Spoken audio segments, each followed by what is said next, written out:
Jer si milostivi čovekoljubiv Bog i tebi slavu uznosimo, Otcu i Sinu i Svetome Duhu, sada i u vekove vekova.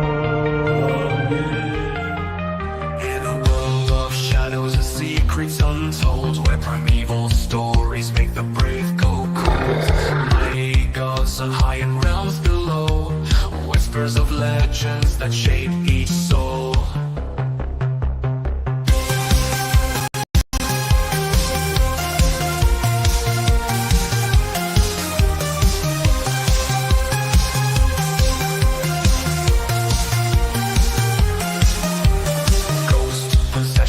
And nightmarish dreams, cryptids lurking, nothing's as it seems, giants walking, angels and demons fight, only truth can bring the light. Through the echoes of time, the tales unfold, mysteries arise as the prophecies are foretold, from valiant knights to buried treasure, this podcast brings nothing but pleasure. Welcome to Mysteries and Majesty. Study with us, don't be a travesty. Theology, mythology, fantasy, and horror. Dungeons and dragons, Skyrim and Mordor.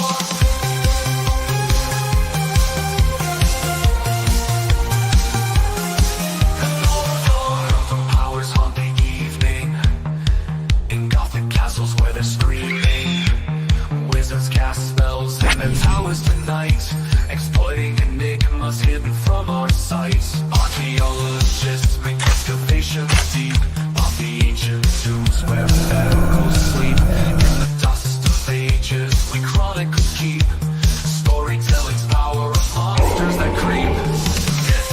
Mysteries and Majesty is the place for you to learn about this haunted space. From scholarship to manuscripts of old, unlock the secrets of wisdom and gold.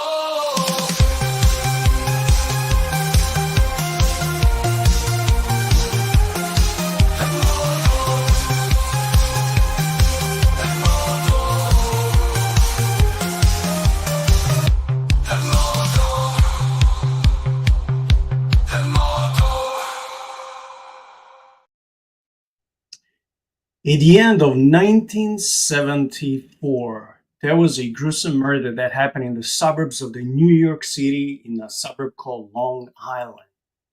And this was the news that to this very day, it attracts so many people who like horror movies, who like supernatural events, who like paranormal, spooky happenings, who love haunted houses. So that so far there have been numerous books and movies made out inspired by these events. So welcome to the episode 140. I like that round number. We're getting close to 150.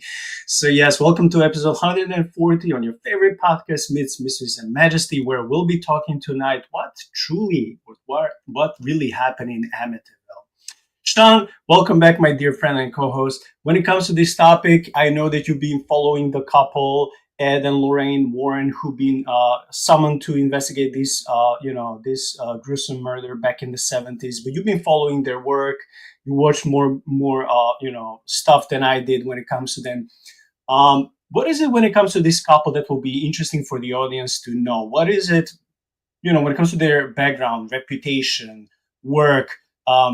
Are they charlatans like some people may think they are? Are they more on the religious side? Are they less on the religious side? Were their motives good? And what is it about this case also that should hold our attention as Christians? Yeah, so like you said, I've been following Ed and Lorraine for a long time. I grew up hearing about Amityville. I watched the original movie when I was younger, and then when the remake came out, I watched that one too. Ed and Lorraine Warren are people who are, I believe, very well intentioned. They are definitely more on the Christian side, though I don't necessarily agree with everything that they do. There's been a lot of controversy surrounding Ed and Lorraine Warren, especially regarding this case, because this is the case where they got their big break. They went from being kind of small-time investigators to being a national name, even an international name. And so I think that they probably go into these cases with the best intentions, to try to do their due diligence. And there are some times that perhaps they might be taken advantage of, or are dealt with deceitfully. But in most cases, I think that they are honestly trying to find the truth. And I think that even in this case, where there's so much controversy around the Amityville horror, we have so many testimonies that come out that, this wasn't accurate, or this wasn't right, or this part is a known hoax, or they've admitted that they lied here. I still think that Ed and Lorraine Warren have done their best to present their findings. They don't speak so much on the events that happened prior to them getting there, although they are aware of them. But they try to deal more with what they were able to find, what they were able to produce. And so I think that we should not necessarily mix up these investigators with all of the stories and the glitz, the glamour, the Hollywood, the fallout of The Exorcist, all of these things that ended up coming in towards the end of the Amityville saga, because they really are an isolated part, and they're just trying to offer their services.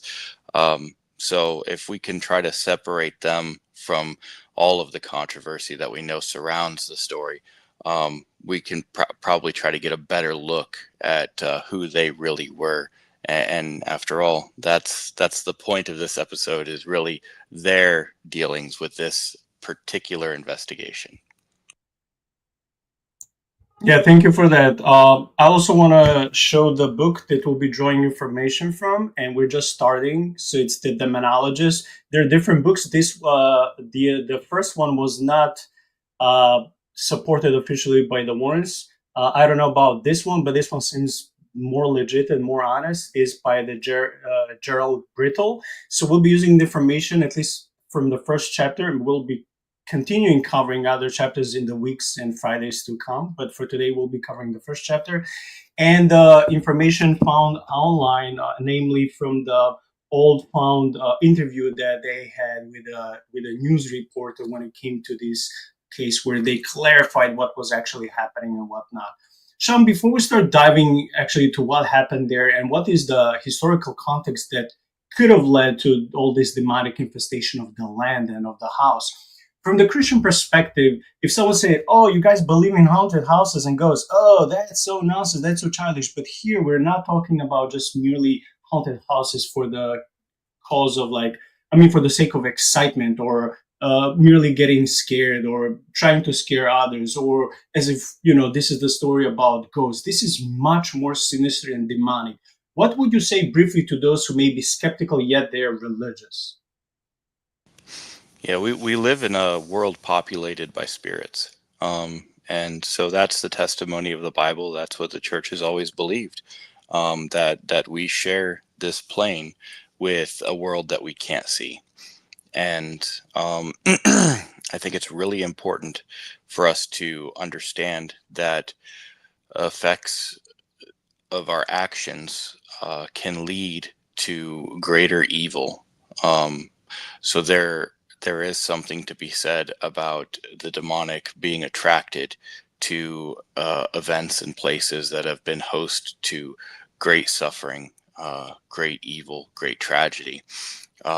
They are drawn to these places, that these events cause desolation to occur. And these spirits are spirits of the wilderness, of untamed places. And so I do think that it's important for a Christian to have a very balanced view on these things. A demon is not necessarily the cause of every tragedy, but to say that they were not influencing it in some way is to have a very naive view of the power of demons. Okay, well, thank you for that. What many people may not know that it all started with a tribe of Indians, so Native Americans, who had an enclosure where they put the sick, the mad, and the dying. The evil spirits are drawn, like you said, Sean, to human suffering, and we heard this in different testimonies, different books, different videos, and also some of the people I interviewed. This was their experience as people of God. Moreover, Jan Ketchum was the man who built a small cottage right there where the Amityville home is today. Before his death, he was ousted from another town because of his witchcraft and was buried there. People who bought the property after his death claimed that the haunting phenomena started happening at that very location.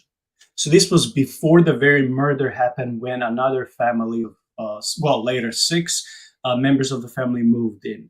But what is interesting and what is tragic is that since that moment, since John Ketchum, all the families who moved in after him, none of them lived in a good life. Best people, I mean, the best stories, I don't want to reveal everything, but the best uh, ending, the story that ended for a couple is that they divorced, even though they went through so much trauma and suffering, but at least they survived.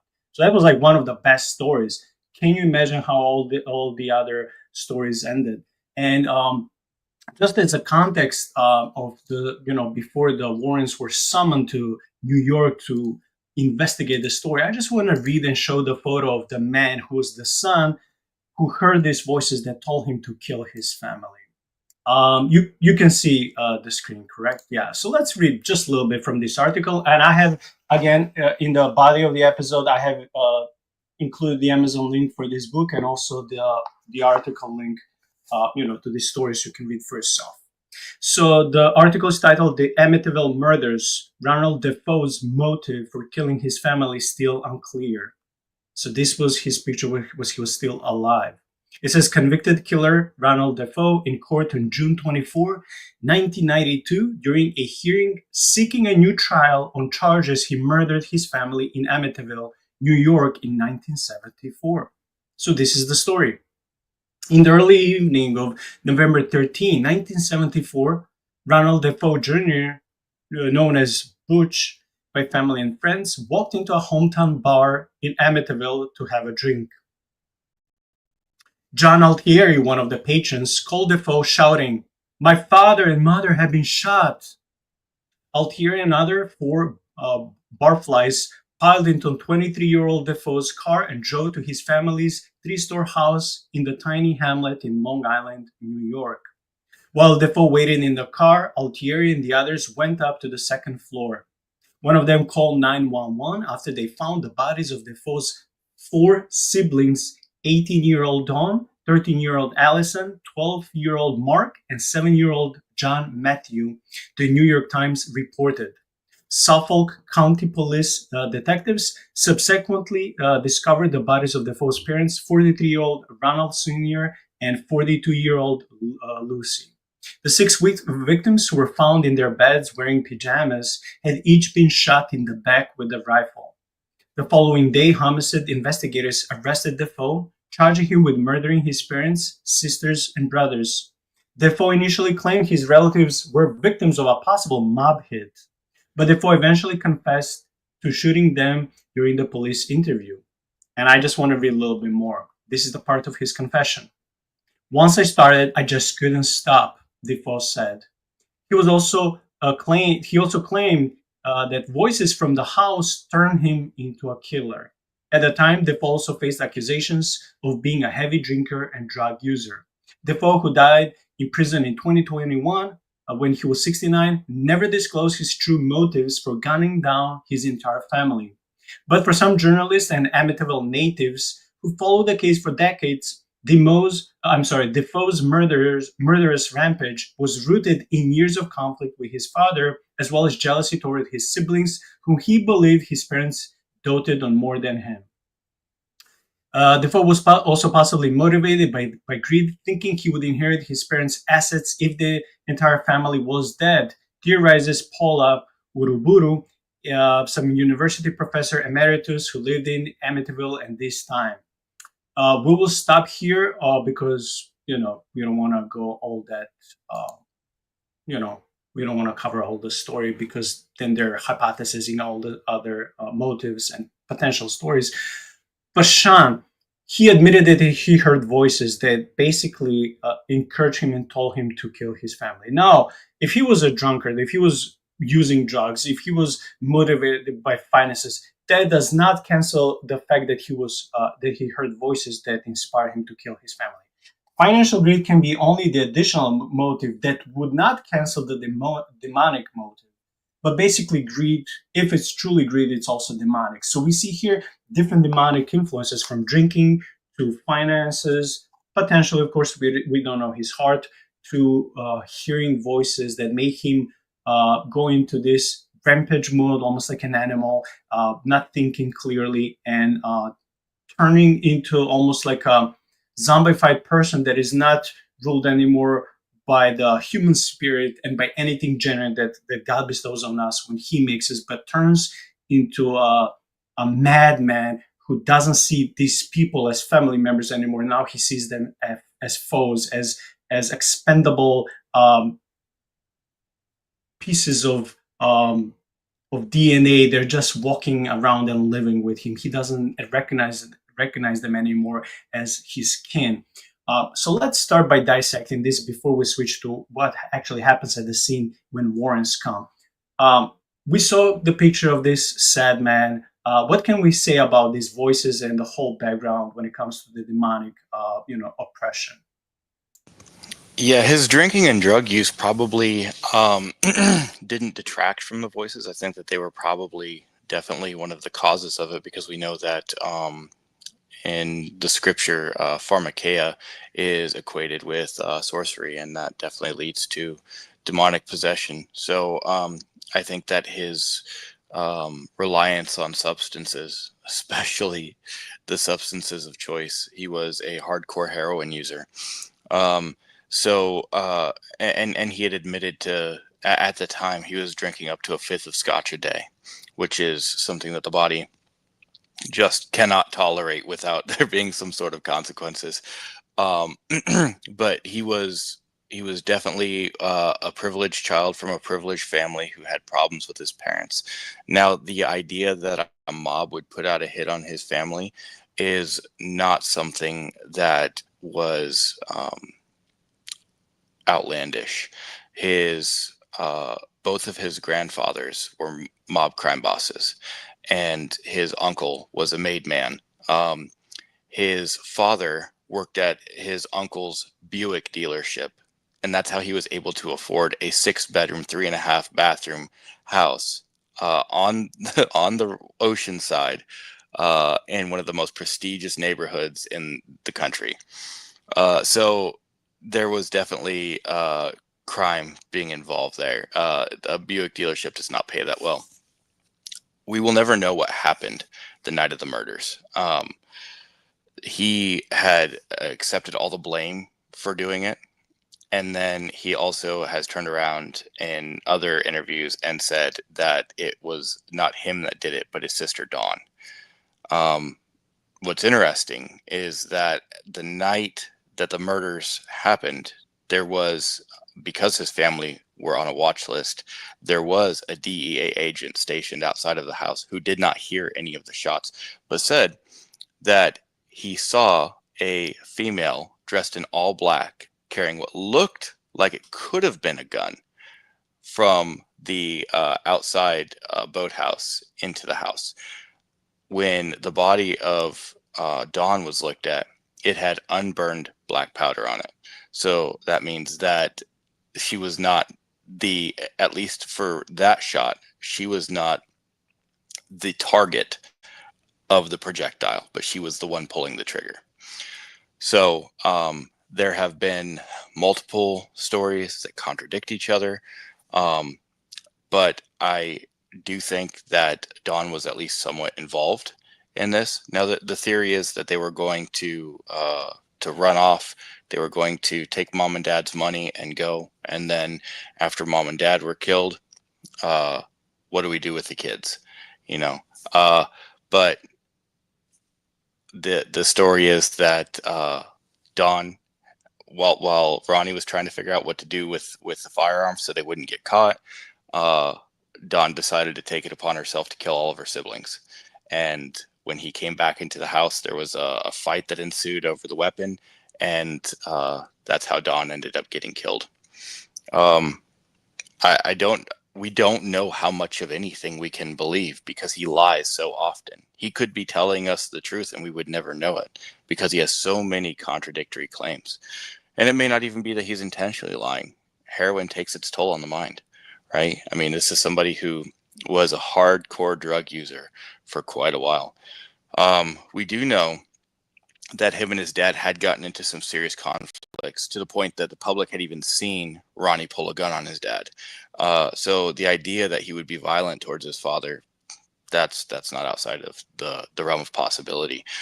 His father was, from all accounts, a very abusive person with all of the children, but especially with Ronnie and Dawn.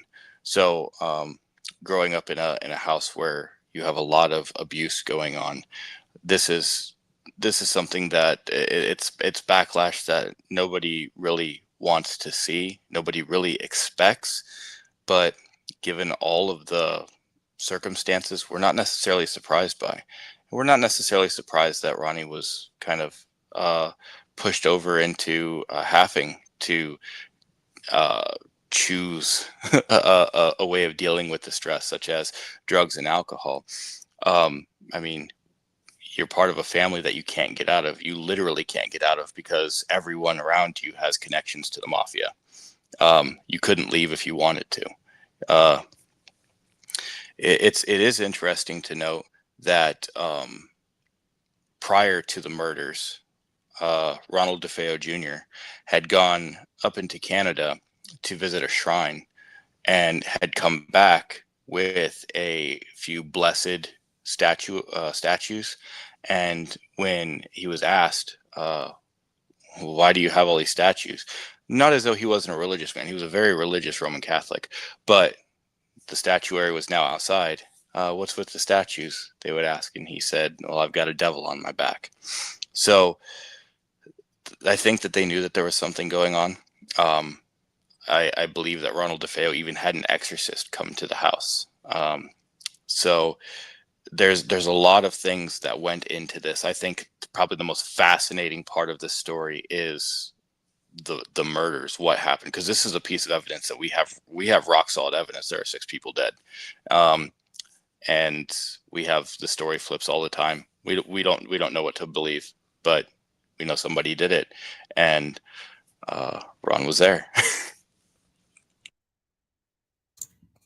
Yeah, thanks for that background. So as we can see, it doesn't have to be always one cause of or one motive or anything that drives a person to do something good or bad, but still behind all those, all that anger, all that suffering, all that alcohol and drug abuse, there's still that demonic authority, demonic manifestation, demonic aggression, demonic oppression that will cause someone who is already not stable enough to hear voices, so to speak, and to go do something that, hey, maybe even if this person was not stable, maybe they wouldn't do it, or maybe they would just go be vengeful towards their father. But to kill mom and to kill, siblings, that's something that just doesn't happen overnight.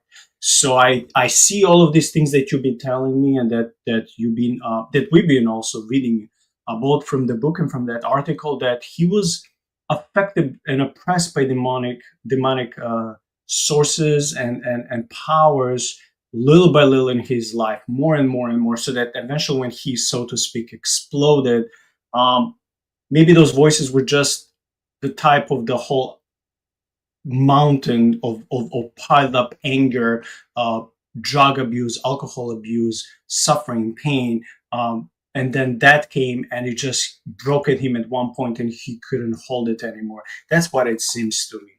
But anyway, let's start analyzing the first chapter in this book, The Demonologist. So Ed and Lorraine Warren had returned to their home in Connecticut after having been called to investigate of a quote-unquote haunted house on Long Island South Shore in a pleasant residential suburb in New York City.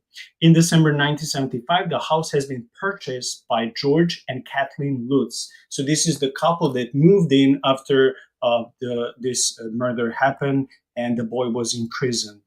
So when George and Kathleen Lutz bought the house, they moved in around Christmas time of the same year, 1975, with their 3 young children. Now they give some information which I wanna keep, but basically, when Ed and Lorraine were summoned to New York, they didn't know about the case, or they heard just a little bit, but they didn't want to tell them over the phone about every detail. They didn't know, for example, that all these people died. So it was once when they stepped there, they say how they felt it was diabolically infected. Ed goes to say first, if you will have a scale 1 to 10, it was infected to the level 10, like nothing they experienced before or after in their career. But then Ed goes later and corrects himself. You know what? It was 12 out of 10 when it comes to the demonic infestation and possession. He says that house was like nothing else before or after that they experienced.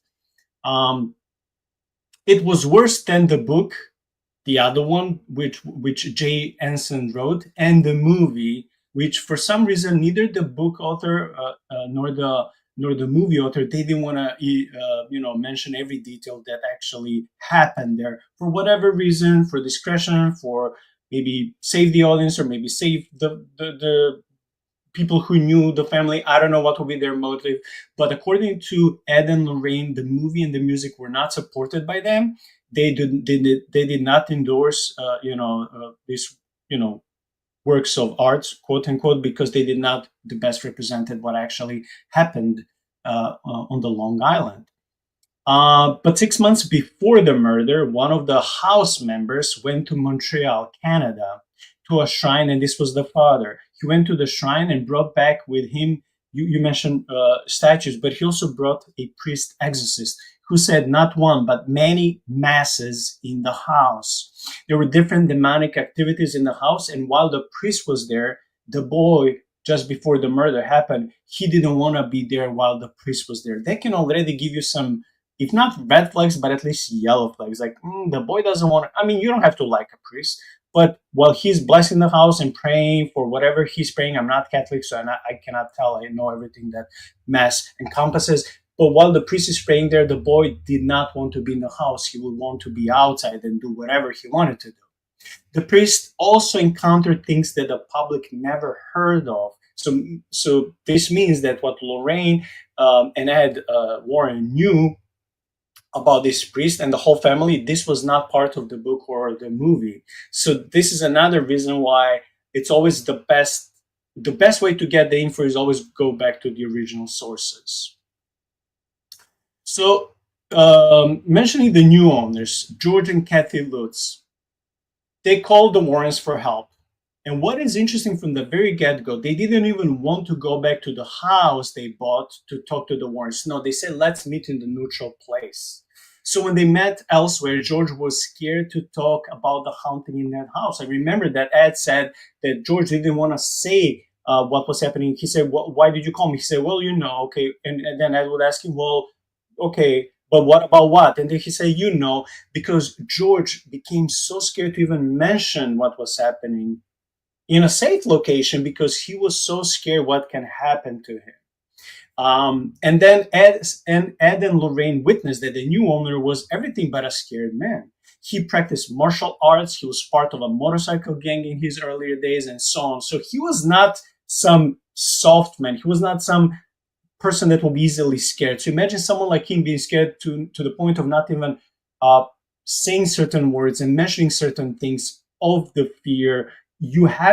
For me, this is another element of a genuine story, He admitted that this thing, quote unquote, followed them elsewhere after they left the newly bought home in a panic. Different phenomena followed them from Amityville. George and Kathy witnessed the so-called psychic cold in many rooms, no matter how much the heat would be boosted. So they had one of those old-fashioned heating rooms where you had to put logs of wood. So no matter how cold they felt in the whole house, and no matter how much they would use those logs to heat up the room, the whole house, it would be still very, very cold. And Ed explains this, that the heat from the house and the bodies, the human bodies, would be drawn out and used as the energy filled source for the spirits in the house.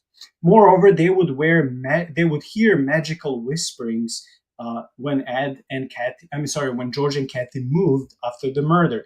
They would hear magical whisperings, incantations, prayers, things of that sort. They would see ghost lights over their beds at night.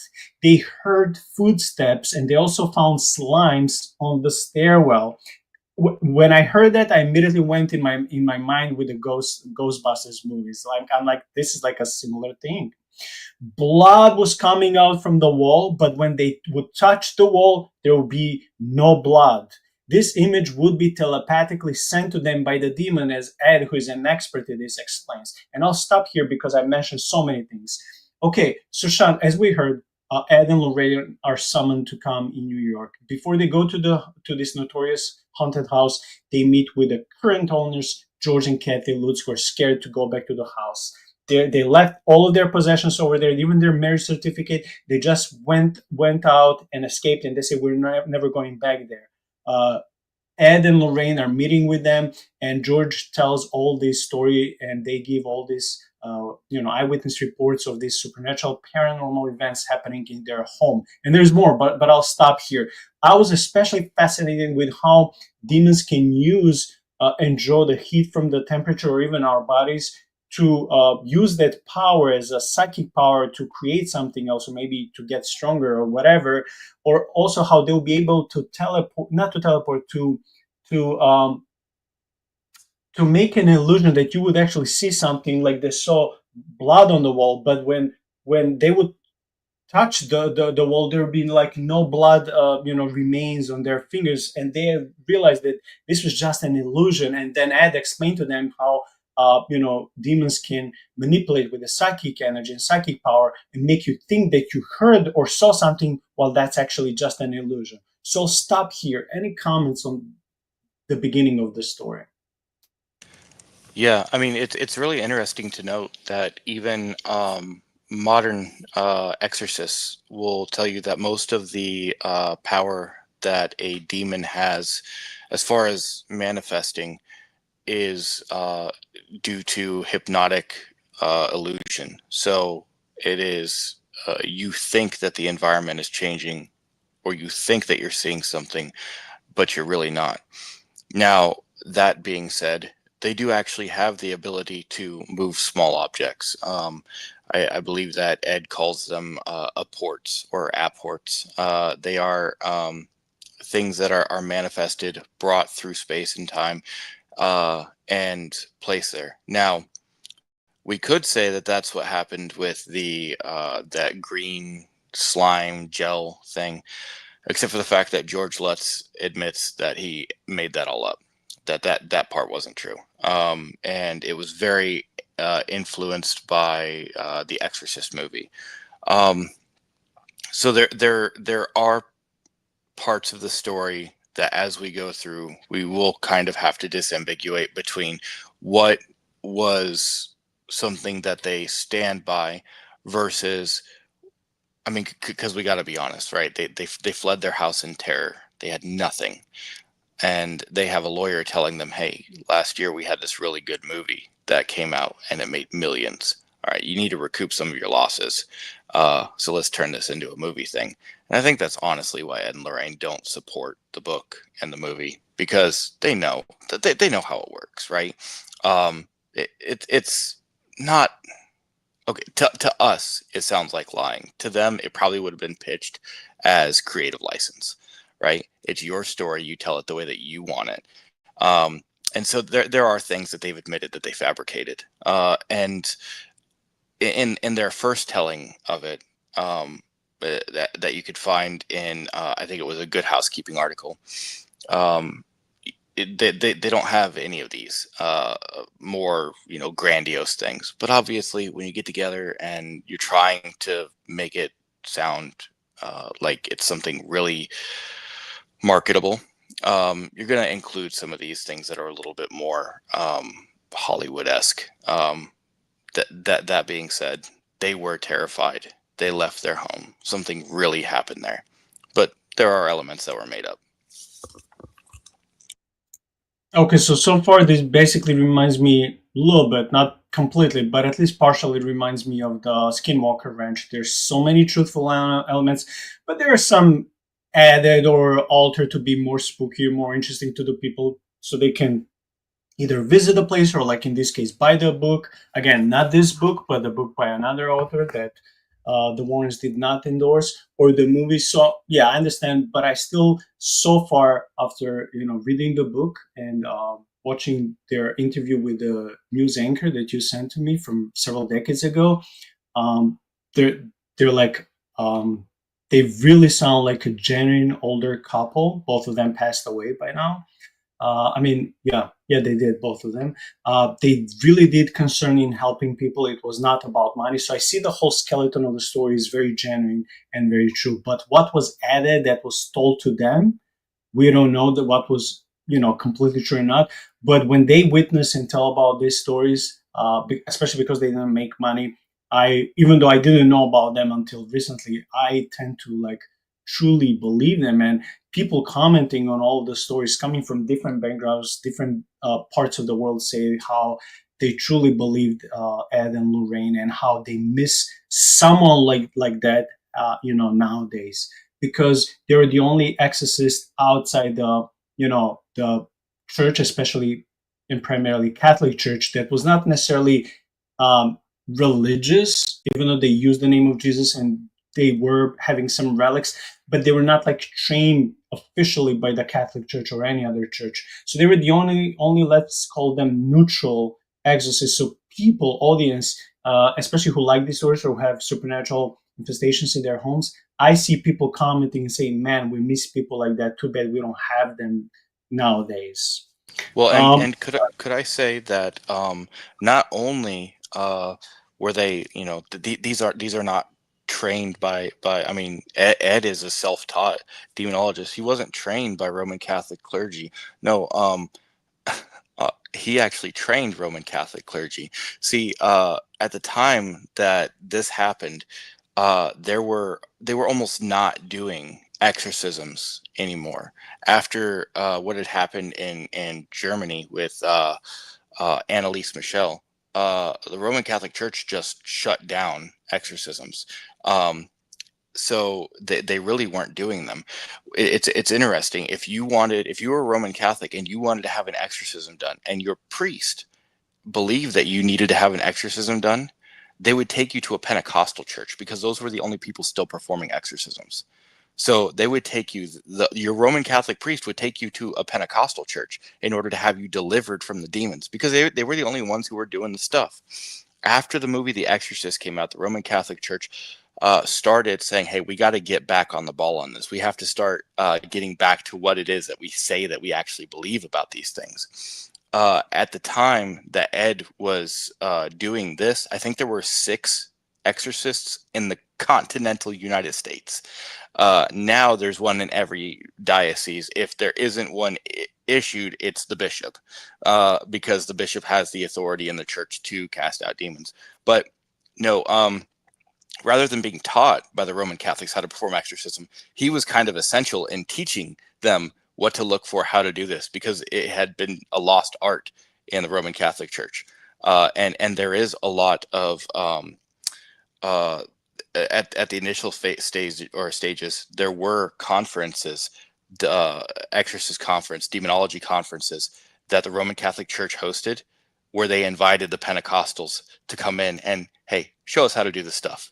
So as much as today we look at it like, oh, there's only one church that has the authority to do this, and the Roman Catholics might agree that that's true, they will also admit that a lot of what they do comes from what the Pentecostals have been doing for the last 100 years. So I just thought that was a little interesting take on that. Yeah, for sure. So the newly couple that just fled the house, George and Kathy Lutz, they also heard this is the craziest part of them living in this place. They also heard a marching band around 3:15 in the morning coming outside their bedroom. This was the time where the boy of the original family killed his parents and siblings.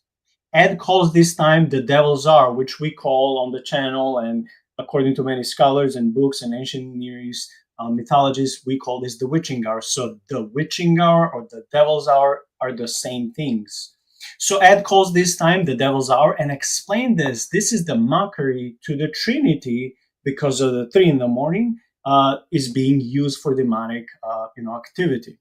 George and Kathy felt a heavy pressure on their legs. As soon as they would go to check the source of the music, it would stop.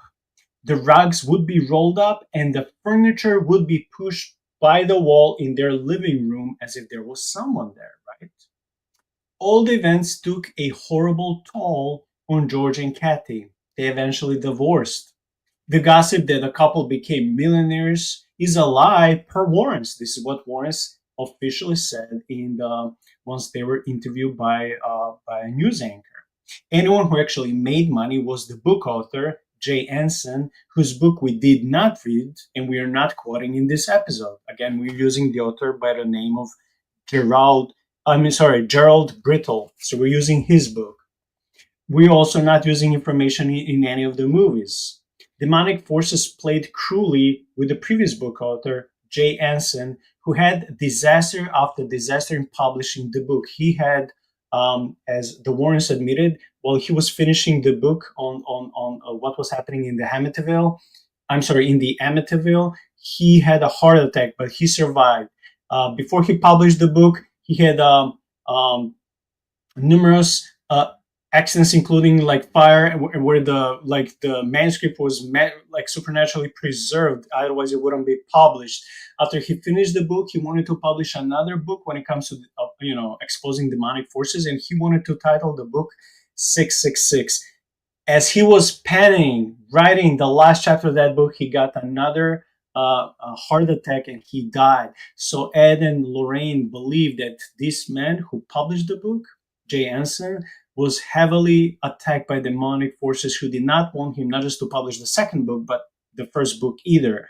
So while they did not, promote his book, they're still like saddened to hear what happened to him, because, that was like a clear indication of a spiritual warfare, because you're being targeted in a similar way where people who would go to the Skinwalker Ranch, they would go back home and something would follow them, not give them peace. They'll have traumas, they'll have paralyzed fear, they'll have all these supernatural phenomena happening in their life, in their houses, and simply they will never be the same.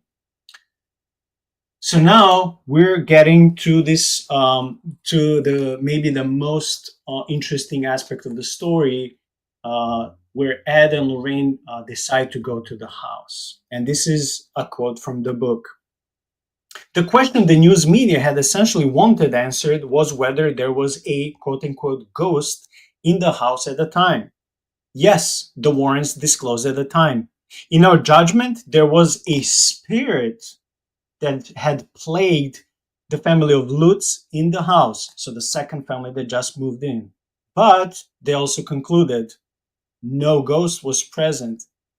There are two types of spirits that are encountered in true haunting situations. The Warren explained on March 6, 1976. One is human, the other, however, is inhuman. An inhuman spirit is something that has never walked the earth in human form. And again, this is when the story gets scarier. So let's cover some of those details.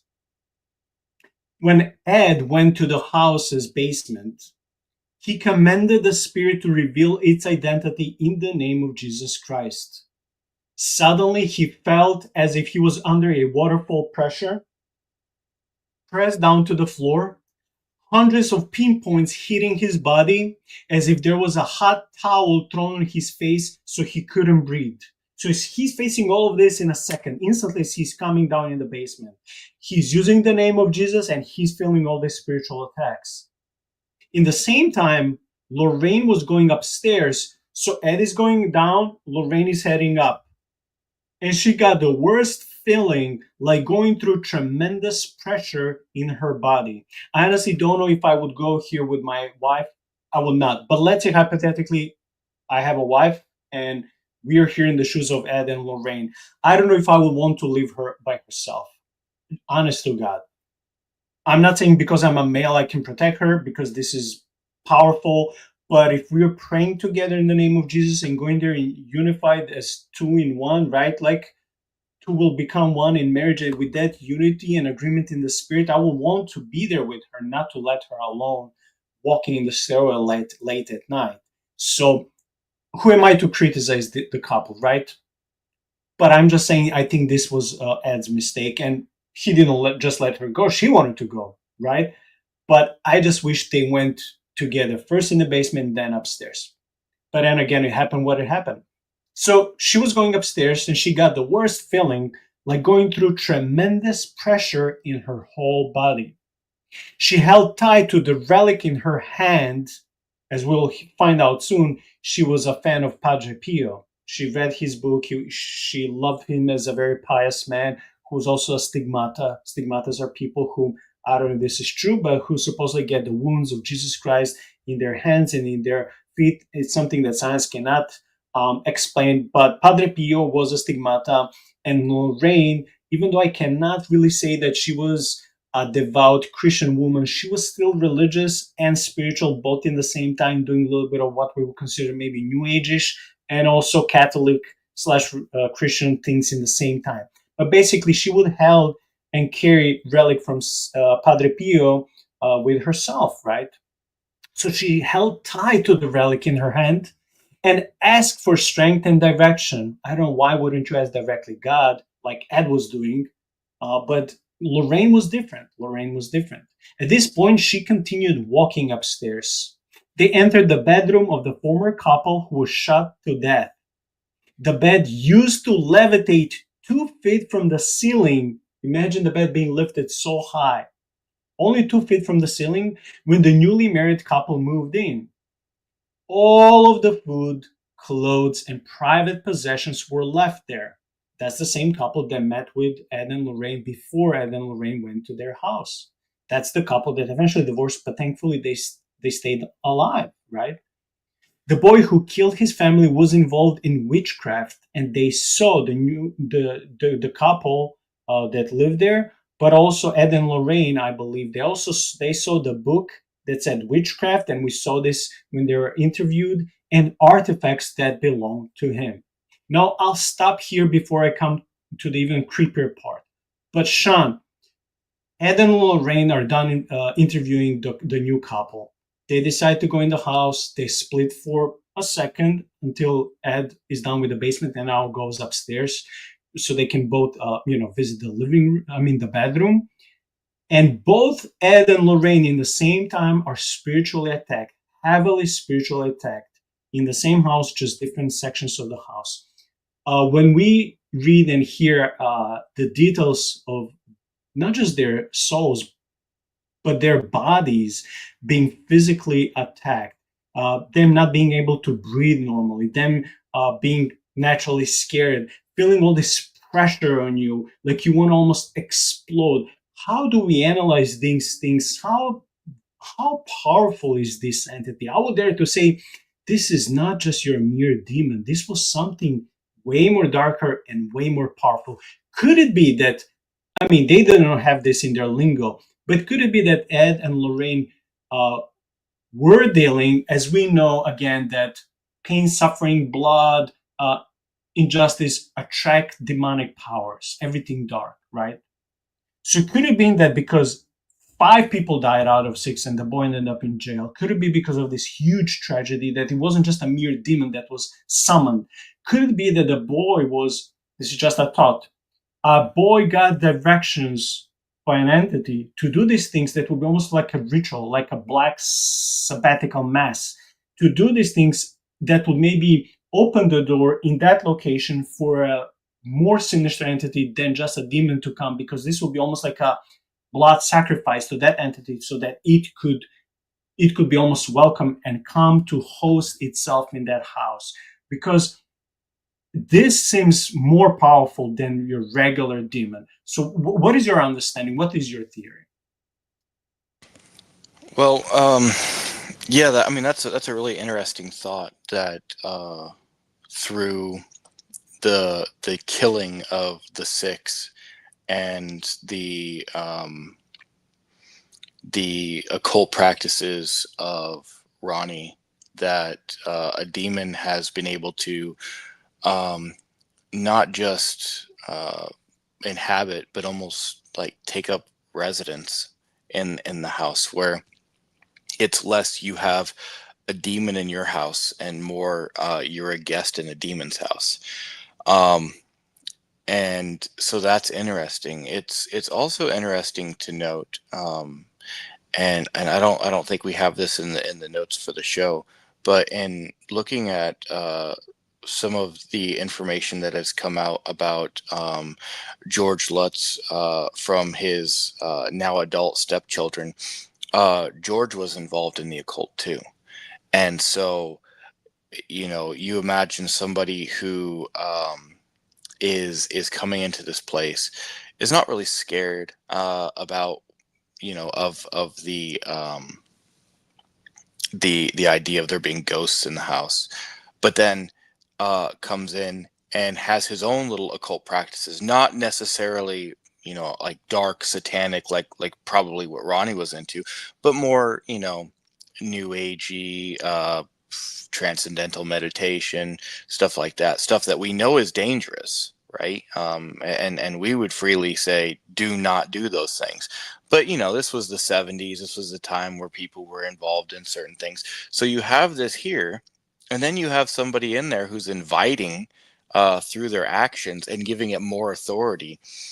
Yeah, I'm surprised that Ed and Lorraine, when they went into this house and Ed was doing his religious provocation, I'm surprised they weren't killed, because I think you're right. I think that this was less a demon in a house and more they were now in a demon's house.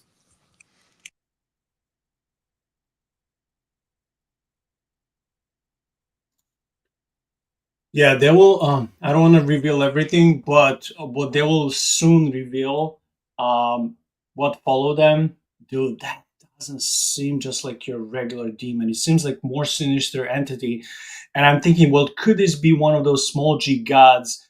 That wants to have a foothold in a certain territory, and then it's spreading its tentacles and influence, um, and is becoming more and more powerful by having bigger territory, having more of those minion regular demons under its dominion. So it's now like becoming a territorial small G god. Like it's like, I don't know. I'm just combining Bible. I'm combining paranormal stories we heard, we read. I'm combining, Stranger Things. I'm combining so many things that make sense, even though not everything is the Bible, because you cannot draw every information precisely, accurately, 100% from the Bible. There's so many things God didn't reveal to us. I'm just thinking this. It makes sense. I mean, Doug Overmeyer, whom I interviewed a few times, every time we will speak about spiritual infestation, how him and his wife, as Christians, will deal with this, spiritual attacks and spiritual warfare in general. There are many things that he noticed, just like Ed and Lorraine noticed. They're not in the Bible yet; they happen to be true in their investigations. Like, for example, I heard this both from Pentecostal charismatic Christians, and I heard this also from Ed and Lorraine and many other things. That, for example, when there's a heavy demonic infestation or a dark presence, you would feel a certain smell like a sulfur. Like people who are dealing in spiritual warfare, they can recognize that smell, or like the cold air. I just know these things from a theory. Thank God I didn't experience them, and I don't want to experience them. But people who have, they speak of the same thing. Christians either of other churches or non-Christians. If they say, "Hey, I witnessed a Bigfoot or an alien or a dark figure, shadow man in my room, and I felt this, and it was cold, and also it was this smell." Well, for a second, forget the entity that was there: alien, Bigfoot, shadow man, mothman, whatever. But it is if it is the same smell, and the entity has similar abilities like the other entity, then that entity, it's not even about them. Maybe it can shape shift. Maybe it can do whatever it will. But the thing is that if it has the same attributes and characteristics like some other entity, some other state or country or even a continent with different name, but behaves and displays itself in the same fashion, well, then we're talking about a very similar entity, or the boss, the bigger entity behind that entity that is sending them as troopers to intimidate you, to attack you, to do whatever they want because they're acting in the same fashion. So it doesn't matter if you call it Zeus, if you call it Heracles, if you call it Odin, it doesn't matter how you call it, but it behaves in the same fashion. So it's like it's the same enemy, but again, it has so many different tentacles, so many different armies, so many different troopers. They're being classified by different power, different tasks, the same like in the God's army. This angel will do these things. The other angel will do different things. But I'm just trying to give parallels so people can understand. So for me, this was like, it just shows me that this is like, dude, this was God's grace to prevent Ed and Lorraine, especially Lorraine, who was dabbling with as a medium, which is strictly forbidden in the Bible. I can only say thank God for preserving their lives. Ed seemed more religious than her. She was religious, but she was more, I'm practicing religion, but not necessarily religion of the Bible, but the religion of the saints and relics. But I'm also clairvoyant, and she admits being a psychic medium to summon spirits. I'm like, dude, this is like heavily forbidden throughout the Bible, especially the Old Testament, but also in the New Testament. So I don't know how God preserved them, because this was not your regular, like we see in movies when someone is demonically possessed. This was way bigger than that. This is like in the Stranger Things phenomena. We're seeing here a much bigger entity. So I can say, God, thank you for preserving them. But what did you want to say? Two things. First of all, how you're describing Lorraine and her religion, that is a flavor of Catholicism that we get, of people who are just kind of raised in the church. They know the trappings of the church. They're not super grounded scripturally, and so they have all of the trappings, accoutrements of the church, and yet they're not super grounded in scripture. But then again, we have the same thing in Protestantism. There are flavors of evangelicalism, which the church, you would think that Christianity is the religion of guns and bald eagles. So like, yeah, we have this on both sides. But yes, I've seen that flavor of Roman Catholicism, and it's interesting that she was an Irish Catholic, and I've seen that because I grew up going to an Irish Catholic church, where it seems like everything is more about the all of the accoutrements of the church, and not necessarily about the centrality of the faith. And by that, I'm not. That's not an indictment of Roman Catholicism, because Roman Catholic theologians would clearly point people to the gospel and clearly point people back to scripture. It just, it kind of turns into a folk religion when you're ungrounded for long enough. Secondly, something that I thought of as you were talking was, I know that they've pinpointed that the source of the activity was the boathouse, and the dog who was out there by the boathouse wanted so badly to get away from the boathouse that he almost killed himself. Which we might discuss this later in the notes, and so I don't want to give too much away. But it's interesting that they say that this is like the source. Well, if it's true what they say about the Montauk Indians, that they used this plot of land for their dead and dying. And then you had Ketchum, who had moved to that place because he was practicing witchcraft. And then in 1928, this house was built here. It just almost seems as if this entity, maybe like you said, a small g god, came from the water and was being brought onto the land by all of this death and misery.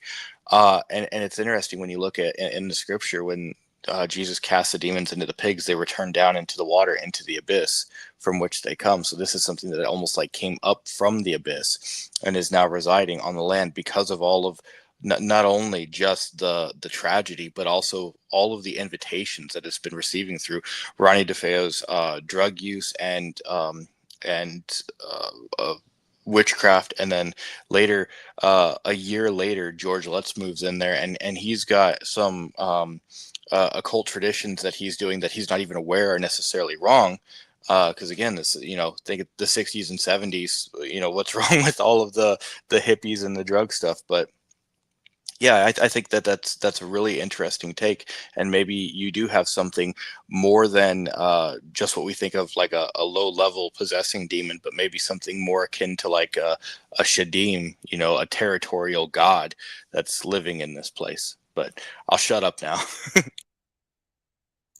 The way you describe this case, especially being by the water and something come out of, I'm like, man, it sounds like almost like a case for Cthulhu.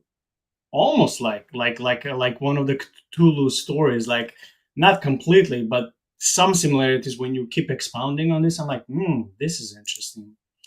But okay, so now Ed and Lorraine, they bring backup. They bring other people coming with them in the house. So now one of the creepiest, maybe the creepiest thing comes. If you're sensitive, if you get easily scared, maybe you want to pause for a minute or two. I'm just giving you a heads up. If you're scared, if you easily have bad dreams, or I don't want, if you're, especially my friend, I don't want you to blame me for what's coming, but maybe you want to come back for a couple of minutes if you're easily scared. It wasn't easy for me watching some of these things late at night, but thanks to Shaun, I did, because I had to prepare for the episode. So Ed and Lorraine had help. They had news reporters, they had some other psychics and mediums. I don't know if they had a priest in the house, but basically they were not there all by themselves all the time. So when they brought the investigators, they took many pictures, and some of them were taken with the infrared ability to see in the nighttime. And one picture that was taken on the second floor is showing something very scary, and I want to share this with the audience. Just a second.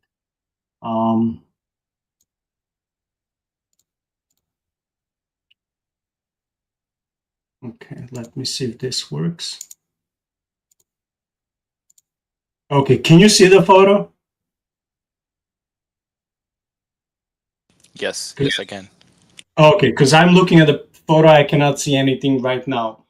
Okay, I took a screenshot. This is again from when Ed and Lorraine, decades ago, they had the interview with this news anchor who was asking them about the details. So Ed and Lorraine speak when investigators use the infrared cameras at the nighttime. This was taken at the second floor. Again, this happened when all the people were killed already and the boy was in prison. And the new people, the married couple, George and I forgot now his name, the Lutz family came in and they experienced different spiritual phenomena in the house, and they left out of fear with the whole house like full with clothes, with jewelry, with shoes, with marriage certificate, with everything.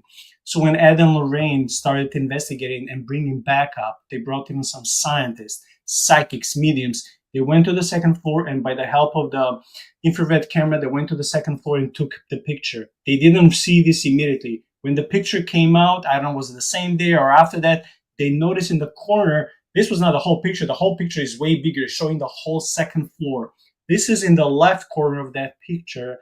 When they zoomed in, which I did, you can see a boy's face. You can see this is the boy's face because the son who killed his family killed parents, two boys and I think two sisters, right? Or two boys and one sister. But anyway, this was one of the two boys that got killed. So Ed and Lorraine, once when the picture comes out and they are like shocked, just like investigators, like what the heck is happening? This boy is not there because no one is in the house. Yet when the picture came out, the picture showed through infrared abilities what they couldn't perceive with their own human eyes. So Ed was asked, well, is this the ghost of the boy? Which happens, the second chapter in this book covers why is the ghost phenomena happening. Like usually if a ghost is not done with its business, or it's stuck in some type of trauma, it's not even realizing that it's dead, so it didn't go to God yet. But that's the second chapter. We'll cover this in a couple of Fridays from now. So here Ed is asked, well, is this ghost? He says, no, ghosts are different. He says this is the inhuman demonic spirit that mimics, that imitates the boy. And you can see here clearly the eyes. The eyes are demonic. The eyes don't even exist. They are just mere lights. Shaun, is there anything you would like to add before I turn off this horrible picture? Yeah, so critics will say that there was an investigator in the house on this day, and his name was Paul Bartz, and that he was wearing a plaid shirt and that he had glasses. And so this is merely a picture of Paul Bartz, and the glasses are reflecting the light. The problem is, one, he was 6 foot tall. This is not a 6 foot tall person. Two, the problem is, you see the light. If that is his glasses, you see the light reflecting off of his glasses, but what you don't see behind him is a shadow on the door molding. So on one hand, the image of the head is blocking what's behind it, but on the other hand, it's not stopping any light from going beyond it, which means that the eyes are not reflecting light. That light is coming from the eyes. Yeah, I think that while this is up here, I like to, kind of comfort myself in saying, oh, it's probably just an investigator. But there's no way. And there's a theory that they have that, oh, he was down on his knees messing with something. Well, first of all, obviously all the lights are off in this house, so what are you doing down on your knees anyway, in a room where somebody had died? And secondly, if that was the case, this person would have larger than average facial structure, because it would be disproportionate to their height, and this looks like a little boy. So yeah, this is 100. I'm sorry, this is 99%. It's okay, Shaun. This is 99% a demon. Hold out that hope for 1% that it might not be. Cool. I want to turn off the picture and honestly delete it, because I'm like, I don't want to deal with this garbage on my computer. I just took the screenshot and I don't want to deal with this. I had to God protect me from whatever this is.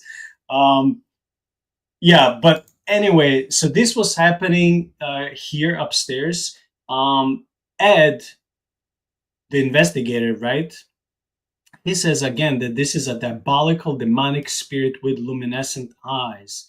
And he says that no place is haunted 24/7, but usually from 9 p.m. to 6 a.m. Usually he says that in his experience, not just with this location, but with most of the locations he and his wife been to, from 9 p.m. to 6 a.m. is where demonic activity manifests through either levitating, hearing voices and screams, things moving, hearing banging and loud noise, whatever, it is manifested in a certain location.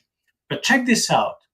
Even some of the news reporter crew from Channel 5, the camera people, they had spiritual attacks in the form of severe heart palpitations. One of the scientists from Duke University who was there, he became so terrified. So you have a scientist who doesn't even believe in all these things, but he came as a helper to investigate these things. He became so terrified of that whole location. The chair that he was sitting on started moving backwards while he was sitting still on it. Father Tony Pecoraro experienced the following when he came to the house and then left back to his location. This was happening. This is also scary. His room became icy cold. Suddenly, ghost lights, whatever is ghost lights, they were shooting all over the place. I'm just quoting what Ed was saying. And this father, Tony Pecoraro, he heard a deep, harsh, growling voice. This is almost like when people are dealing with dogmen or spirits of the werewolves or whatever. Then he said that he saw a lizard-like creature. I'm like, dang it, like are reptilians involved in there? Like I don't want to sound like a crazy conspiracy guys. I'm not even saying I believe in them, but I'm like, why did we have to go to the reptilians? Because this has been prevalent on YouTube in the last decade, but this comes from the 70s. I didn't even know that people were reporting that. Yes, I can go back thousands of years in different old, mythologies and stories and find this, but I didn't know this was that people will report like back in the 70s stories of witnessing a lizard-like creature. So here again, we have a news reporter. He had heart palpitations. We had scientists who was sitting in the chair start moving while he was sitting, start moving backwards. And we have Catholic father, priest, who went to his place and he then went back home or to his faculty, whatever, work, whatever. And then he was experiencing this thing haunting him. So Shaun, we see here that even neutral people who are just coming to report or mind their business, do the work, go home, like, right, kind of clocking in, do the work, clocking out. But we see here the same phenomena as in some other places nowadays, especially in the Skinwalker Ranch, where this phenomenon of the hitchhiking effect happens, where you go in the devil's nest, so to speak, and one of the devils are following you home. What is your comment on this? Well, and this is a place where the story really gets crazy because Father Pecorato had signed a sworn statement that he never set foot in the house, and yet he's a friend of Ed and Lorraine, and they say no, he absolutely was there, and the events, and then they describe events that aren't even described in the book, that he relayed to them, and so we do know that the church at this point was trying to distance themselves from the case, and I'm not necessarily sure what was going on, but I think that maybe they were still trying to figure out what they were going to do about the demonic. Remember, this was only a year after The Exorcist came out, so they were still kind of wrestling with this whole thing. So in my opinion, I wonder if it wasn't the church hierarchy that was like, yeah, we're just going to say, hey, you were never there. You're going to sign this paper. It says you were never there. Regardless of what you say, that's your own thing. But officially, we are not involved in this. And, maybe. Man, I hate when church involves with any type of politics. Like, why hiding? You're not the government. You should be there for the people, serve the people, right? Just like the authorities, like the police. Like, why doing this because of some of the agenda? When I say politics, I don't mean necessarily political parties, but there is something like that happening. Like, why just not being transparent and allowing people to trust the church? When I say church, I mean any church as an institution, trusting and relying on the church again, not hiding and having all these agendas and stuff. Just reveal the things. Like, if you serve God, don't be going like that. This is why Ed and Lorraine said, hey, we don't support the book, not this book, the other book, or the movie, because they did not include so many elements, or they did mention them, but they did not explain them well like we wanted to be explained. So they're disappointed when the movie came out and once when they read the book, because they're like, these two types of work, of art, these two types of art, like the book and the movie, they don't fully represent what was happening. Some stuff are distorted and some stuff were not even involved, not mentioned. And that bothers me. I'm like, and see, now even in the case, like when you said this and I didn't know that this Catholic priest said, oh, I wasn't even there. I'm like, well, I don't think Ed and Lorraine seem like liars. Like, maybe even the priest was pressed. Maybe it wasn't his desire. But like, why would he even go to help and then say, oh, I don't want to be mentioned? Like he was probably influenced by others. Could it be not to draw attention to the Catholic Church, or if he truly took some spirit entity enemy with him? Could it be that someone above him got concerned, overly concerned, say, hey, we want to be out of this so that we'll have peace? But then if Catholic Church, one of the things it's famous for is sending priests and exorcists to help people, then why would you want to back off and guard yourself and invent lies, say, no, we were never there? Like, that's more political, what people and governments of this world are doing, not the church. So I'm disappointed, to be honest. So, and this is something that honestly, like I said, after what happened with Annalise Michel in Germany, basically the church was accused of starving her to death, um, and so they literally just discontinued the office of exorcist for like 40 years. It wasn't operating at all. Now, what's interesting is that is there a there is, I don't want to say is there because I know there is a precedent for the church doing something like this. For example, we talked about Padre Pio and how Lorraine was very devoted to Padre Pio. Um, Padre Pio manifested the stigmata on his hands, his feet, on his back. He bore the wounds of Christ. On his side, he had the tear from the spear. Uh, it's interesting to note that he bore these marks for 50 years. They didn't heal. He bore them for 50 years. There's no medical reason for him to bear these marks. But the church was so scandalized by it that he was forbidden from serving mass publicly. He could still celebrate mass in his monastery alone because he was a priest. That's an indelible mark on his soul. They can't forbid him from celebrating mass, but they did discipline him and forbid him from celebrating mass publicly. Now, the reason that Lorraine would have had such a devotion to him, and the reason that she would have, even though you and I wouldn't necessarily say call on a saint before you call on Christ, but the reason she would have had such a devotion to him and call on him is because he himself was not an exorcist, and yet there are countless stories of him casting out demons with a glance, just looking at the person, and they fall on the ground writhing, and the demon leaves them because he was so close to God. Um, and so maybe that's one of the reasons that she was calling specifically on him, because she herself is not an exorcist, and so she's asking for that kind of grace that he had through Christ.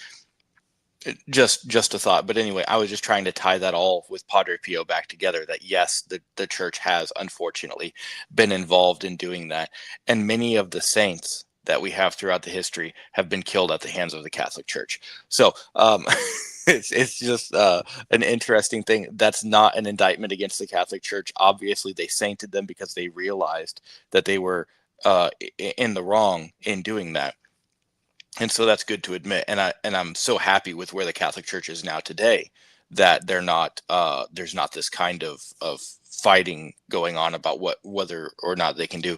But I'm sure there's still a lot of administrative overreach that goes on today in order to protect the church from bad press. Yeah, and I just want to say, for anyone who is just plugging in and don't know anything about us, neither Shaun nor I are Catholics, but we also don't like bashing other Christians for the sake of like, oh, just because they're not one of us or not just the same like us, they're heretics and they're bad. We thank God both Shaun and I went through those phases where like, everyone is a heretic who doesn't agree with us. We stop calling everyone an idolater or a heretic or a blasphemer unless you're intentionally doing that. Twisting God's word to, oppose the Trinity or Jesus' divinity, anything like that. Yes, we'll call you proper name, but we don't want to attack our Orthodox and Catholic friends. I also want to say that Lorraine was so impressed with Padre Pio's biography, and those signs of on his body that you said were lasting they lasted for 50 years. The stigmata signs, they disappeared the moment he died, as they were never there. And that's like, wow, it's like crazy. It's like a miracle. But I also want to say, is that the same Padre Pio that movie came out a few years ago when that actor says, say Jesus is Lord? Is that the same movie? Okay. Would you know how accurate is that movie? How much the author of the movie brought creative freedom to alter some stuff? Because I didn't watch the movie yet. I haven't seen the movie. That's probably one of the only scenes from the movie that I know is, Shia LaBeouf saying, "Say Jesus is Lord," which is super based. But no, I haven't seen the movie, and I don't know that I would know enough about the life of Padre Pio outside of the few events that I do know regarding him that I would be able to judge that. But it would be interesting to look at that and then compare it with the biography of Padre Pio. Yeah, and according to Ed and Lorraine, they also had a couple of psychics that visited the house in order to help them. And I think there are two together with Lorraine that was a clairvoyant, and they served as mediums communicating with spirits, which I think was a big, big mistake to do that. But anyway, so these two psychics, they were like supposedly big names in that sphere of interest. They said that they never witnessed anything remotely sinister as they did in this house in Amityville. Lorraine tried to communicate with the spirits in the house, and again, I don't know how being a medium and being clairvoyant and reading the Bible would match. But since she passed away, I'm not in any way judging her. I'm just confused. I hope she ended on that side of eternity by being reconciled with Christ and being on that side.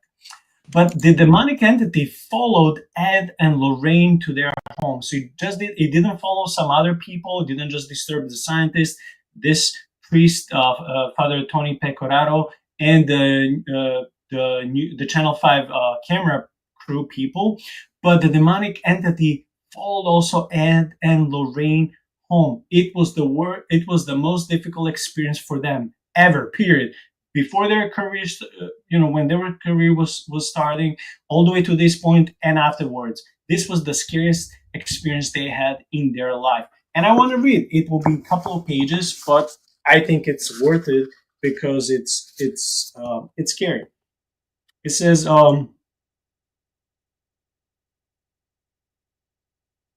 okay. Ed Warren's office is located in a small cottage-sized building attached to the main house by a long and closed passageway. As Ed sat working on preliminary details of the Amityville case that fateful February morning, the latch at the end of the passageway snapped open, followed by the percussive boom of the heavy wooden door. Footsteps then started toward the office. Ed leaned back in his chair, waiting for Lorraine to enter with a much-needed cup of coffee. So he was thinking this is his wife coming to bring him coffee because he was working on the Amityville horror project. In here, Ed Warren called out. Long moments passed, however, and she did not appear. Lorraine, Ed called once again, but there was no reply. What he heard instead, building in the distance, was an eerie, howling wind. It was not the whistling of wind under the eaves, but rather the menacing roar of a distant cyclone. Goose flesh rose on his arms. Lorraine, he asked forcefully, are you there? But still there was no response. And the animus swirling sound built in power and intensity. This reminds me of the Twister tornado gaining power. It's the same thing, but this is spiritual. Ed quickly thought back over the last few moments. It then occurred to him that he had heard only 3 footsteps in the passageway, not the continuous tread of a person walking. Something was wrong.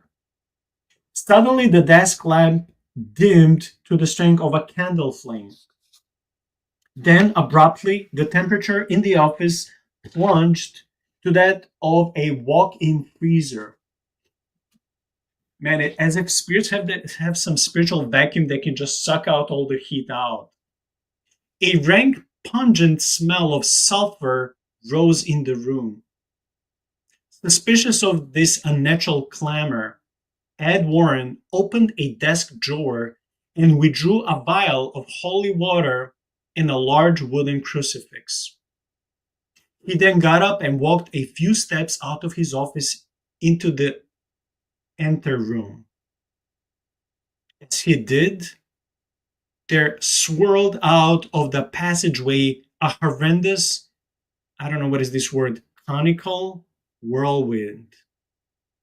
Pointed at the bottom, broad at the top, the thing was blacker than the natural blackness of night, far larger than a man.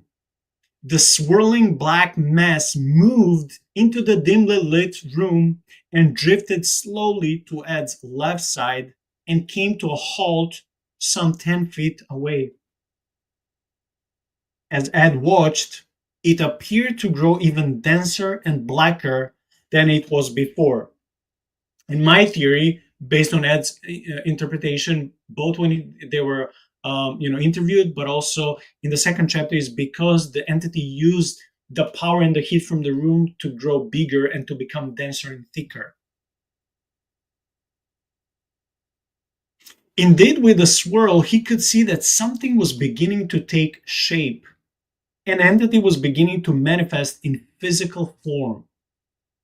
As a demonologist, Ed Warren knew he had to act quickly to take the initiative before this fearsome black mass transformed itself into something even more forbidding and dangerous.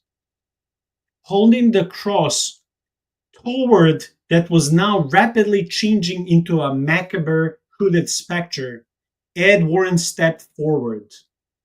The moment he did, however, the entity moved defiantly toward him. Dude, I'll be freaking out. The entity didn't step back, even with a crucifix. It actually moved back in, which again, we see this is not your regular demon. Ed stopped and stood his ground as the form slowly drifted forward.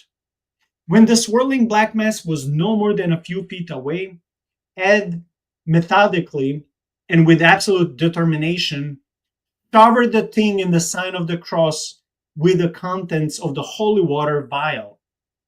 Then he spoke the ancient command, "In the name of Jesus Christ, I command you to leave." I like how he was fighting in a much, much, much biblically accurate way than his wife. For eternal seconds, the black mass stayed motionless, no more than a foot away from the cross. Then slowly it began to back off. Oh, thank God. Though not before giving Ed a clear vision of himself and Lorraine involved in a potentially deadly automobile accident along a highway. With that, the entity withdrew into the passageway from whence it came. An enormous sense of relief came over Ed Warren as he stood sweating profusely in the freezing cold room. And if you think the story's over, it's only half of it. Yet, as he attempted to collect his thoughts, the vicious snarl of fighting animals suddenly erupted outside the house. Immediately, Ed realized there were no animals fighting. The visitation was still in progress. The entity had simply moved upstairs to attack Lorraine, who was reading Padre Pio's biography. Avoiding the passageway, Ed flung open the side door to the office and ran up the back steps of the house. He would be too late. Upstairs, Lorraine Warren sat in bed reading the biography of Padre Pio, a remarkable Capuchin monk whom many believe is destined for sainthood. No matter how exhausted, Lorraine nevertheless will not sleep when Ed would work alone late at night in the office. After a lifetime of work in the supernatural, both Ed and Lorraine Warren know they are never alone, ever. As Lorraine sat quietly reading, a dreadful pall swept over the room. Then, setting the book down, she too realized that something was wrong. Very wrong. "I was terror-stricken," Lorraine recalls, "but I didn't know what I was afraid of." Yeah, so she was reading her book. It was like 3 or so in the morning. She was minding her own business, but she just felt fear out of nowhere. "I looked around the room, but nothing was there. I then looked down at our two dogs. asleep aside the bed. Wow, even dogs didn't notice anything. This is insane. Usually animals, they can feel and notice most of the stuff. They were absolutely motionless.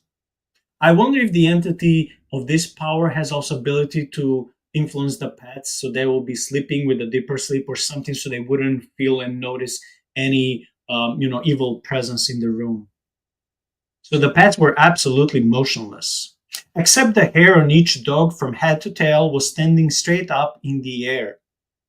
Then out of nowhere, complete pandemonium started up. The swirling black entity that Ed had repelled only a minute before had apparently moved back through the passageway and into the house.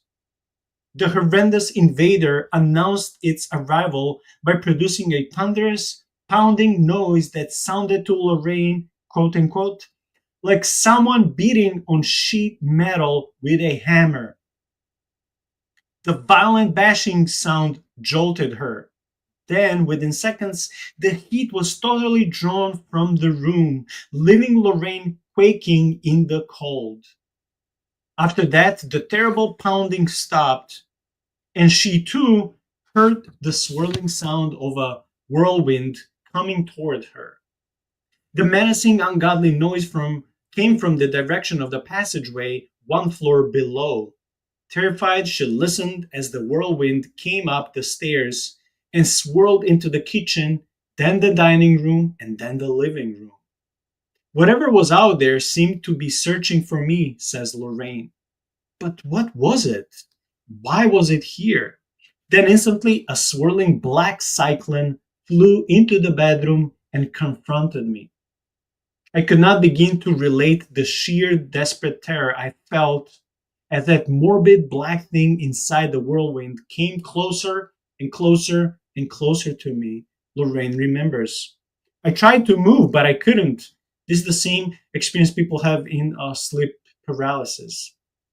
I tried to scream, but no words came out, and she was aware. She wasn't even sleeping. That's even weirder. I felt a sense of doom than that I have never felt before. As a psychic, I knew this was the spirit of death. Wow.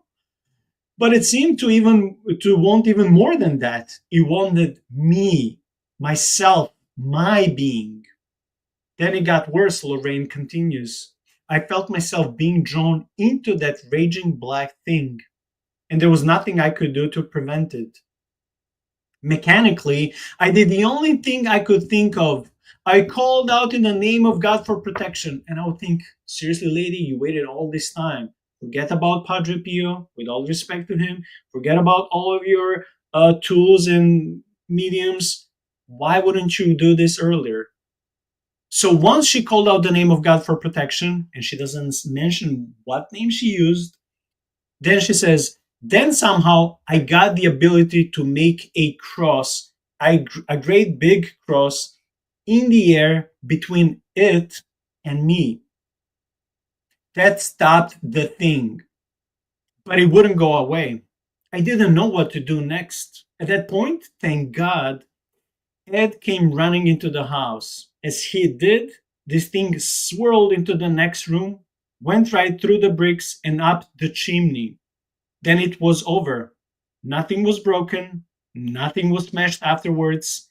Nevertheless, this was not our first physical encounter with an inhuman spirit.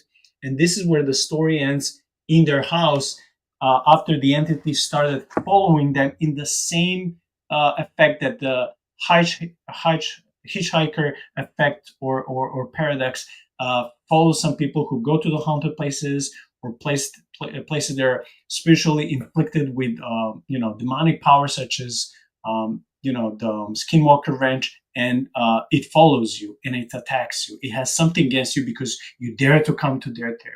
So now Ed and Lorraine were spiritually, almost physically attacked in their homes. What is your comment on all of this? It took me 5 minutes to read, but this was such a good story. So I have a few comments. One, as we're reading this book, one thing that's really apparent is that they place a lot of stock in at that time, the contemporary uh, science of psychokinetic phenomenon. And so I think that perhaps one of the reasons that Lorraine feels so comfortable um, doing things as a conduit or a medium is because maybe at that time, 60s, 70s, there was this understanding that this ability was not a spiritual ability, but a physical property of the mind that was not yet understood. And it wasn't until after this time that it became clearly understood that this was a spiritual phenomenon. This was a time where they were trying to explain the evidence that accompanies things like poltergeist activity in merely material ways. So the idea that it was a haunted house or a demonic spirit would have been entirely anathema to the modern or then modern scientific community. They would have thought, well, this is just something that's occurring within the mind of the viewer, and it's influencing the world around them in a way that we don't yet understand. And so maybe that's the reason that they were so willing to bring in clairvoyance and things of that nature, even though the Bible clearly condemns that practice. The second thing is, yeah, hitchhiker phenomenon exists. When you're going in to investigate a place, to drive out a spirit, anything like that you're either confronting a spirit or participating in the manifestation of a spirit by trying to do a call and response kind of thing, like you see them do so often when they're trying to capture EVPs. You are participating in the spirit's manifesting its presence, which means that as now a participant, you are in relationship with that spirit, which spirits don't exist in the physical world. They manifest in the physical world, but they exist in the spiritual world, which is outside of time and space. So if you establish a relationship with that spirit, they can manifest where you are without violating any sort of rules of, well, how can you be here and not here? Because they don't operate within our understanding of three-dimensional space and the time continuum. They just are present to you. And so this is something that people should be very aware of when they go into these kinds of places. If you're going to be participating in manifesting spiritual phenomenon, then you might have established a relationship that allows that spirit to now come to you in a way that you probably didn't want it to.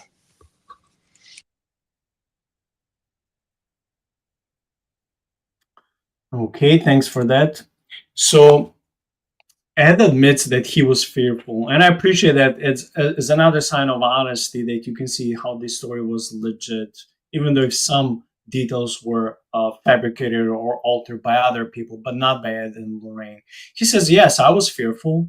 He also says that when an entity sees the psychic energy that you project when you're scared, that then that demonic entity uses the energy to create psychic energy and paranormal phenomena that may not be real, but it looks real to people. Like in the case of the newlywed couple that bought the same house, when they saw the wall was bleeding, and like we mentioned that, but then when the husband touched the wall and then look at his finger, there was no blood on his fingers, and then the blood was not on the wall anymore. So the spirits, these demonic powers, would have ability to use the heat, to use the energy available in the room, in the house, or your own heat, make everything cold to project something that is not there as a sign of terrorizing you, as a tool, so they can terrorize you, to scare you, to do something to you or through you or with you, as long as God will give them permission to, like, how far they can go and hurt you. Like in the book of Job, we see something like that. Um, Again, these are scary things, and I hate when I see spiritual phenomena and people being possessed, and And I see some of my charismatic and Pentecostal friends saying, "Oh, where is your faith?" They will like basically condemn and judge other people who will be showing fear. Like, why don't you just, yell at the demon, rebuke in the name of Jesus? But that may not always work in a second. And even Ed, who was fighting against these principalities for decades, he says, "I never felt what I felt. This was like on a scale from 1 to 10, he said it was 12. I never felt so much terror. I never felt so much fear. I never felt so much dark presence like he did in Amityville." So it's like, you shouldn't judge someone just because they're having fear. It's like, people were seeing saints of old, were seeing angels that would be fearful. Imagine seeing someone who is not a demon, but a local principality or a fallen deity. Of course you will have fear, because this is a way more powerful and bigger entity than you. I also want to read some stuff from the book, because Ed and Lorraine, like you mentioned earlier, Shaun, they went to different conferences and they were asked some questions. And this is still part of chapter 1 in the book. And this type of data and information, they can help us realize what was happening. When confronted, Ed and Lorraine Warren in those early morning hours, what confronted Ed and Lorraine in those early hours was not a ghost, nor was it something seen only by them. The same swirling black mass has been reported by others. Rather, this was the appearance of something far more ominous than a ghost could ever be. The manifestation of a comparatively rare phenomenon known as an inhuman demonic spirit. A preternatural I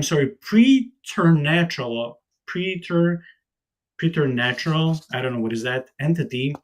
The inhuman spirit is considered to be possessed of a negative diabolical intelligence fixed in a perpetual rage against both man and God. Ed and Lorraine Warren were not occultists or eccentrics, nor are they engaged in some kind of religious crusade. But at least, as we said, I'm still glad that Ed was more religious and biblical than Lorraine. I'm also skipping a lot because I want to be done with the episode by just encompassing the most important aspects. As Ed explains, the existence of spirits is not a matter of belief, it's a matter of evidence. In fact, the question is not so much a matter of whether the phenomena is there, but why it is there. And why is it so incredibly meddlesome in human affairs? In my lifetime, I've seen many, many materialized ghosts. Ed tells. He tells another story.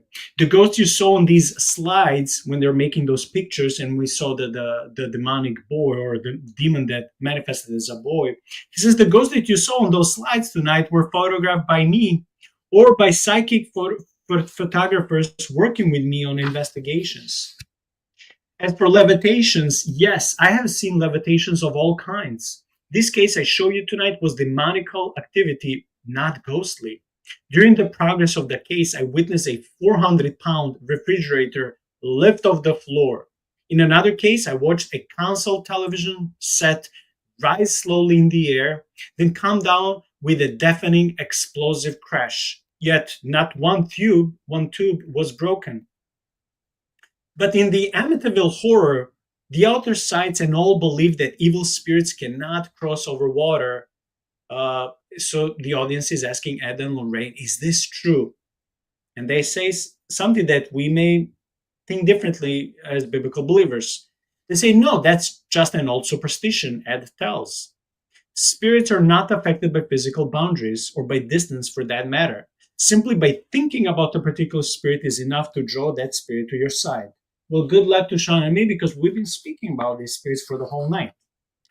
If I were to die tomorrow, she asks, would I become a ghost? Some lady from the audience. It is possible, Ed replies, but not probable. Still, if you died suddenly and unexpectedly, say in an accident, and you refuse to accept the fact that you're physically dead, then quite likely, you would remain earthbound until such time as you realize that you were out of the game, that you were dead. In the meantime, while you're trying to sort out the problem out as a spirit, you would probably remain earthbound in familiar surroundings like your home. Nothing would seem different to you. You would be able to see and hear other members of your family just like before, but they wouldn't be able to see you or hear you. When we went to Long Island, so in this case, Amityville, we then met George and Kathy Lutz for the first time. This family had been staying at Kathy's mother's house. George and Kathy said they didn't want to even come near the house they owned. We had to go to them to get the house keys. They were scared to death. Once inside, the first thing, and this is again still when Ed and Lorraine were visiting a conference, so they're giving extra information when it comes to this story.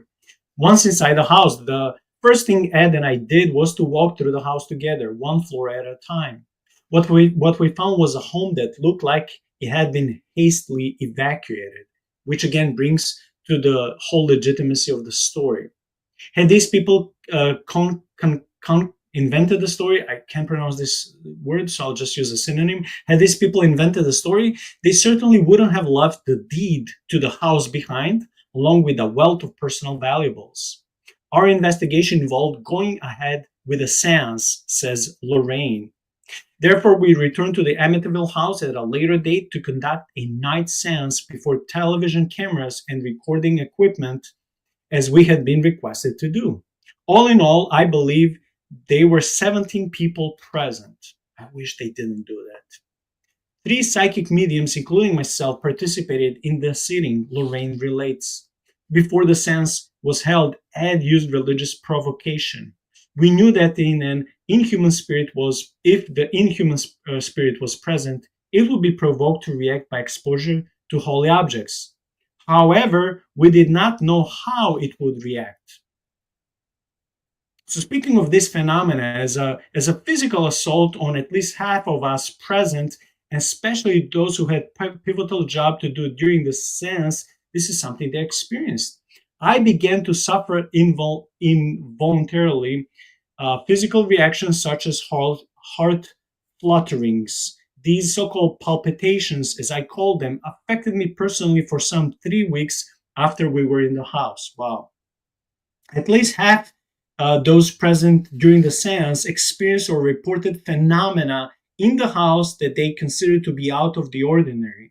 So although the seance was essentially a fiasco, that fiasco occurred as a result of some external agent.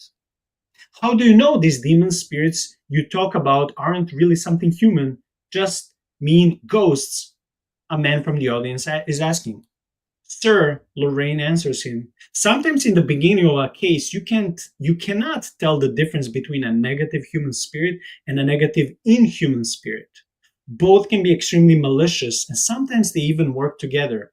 Only the demonic, however, has the power to bring about such incredible negative phenomena as fires, explosions, to dematerialize, to teleport, to levitate large objects, and so on. More than that, in cases of possession, the spirit comes through very clearly. It says what it is. Sometimes it calls itself by name. If you listen to a tape recording of the possessed people, you will have no trouble recognizing the difference between a human and an inhuman spirit. This is a very good explanation. I'm almost done. Now they're showing pictures of demonically infested houses, and then again, they're coming to that photo that I shared with you, Shaun, and with the audience of the demon impersonating the boy. And again, Ed goes to explain this is not a ghost, this is a demon impersonating the boy.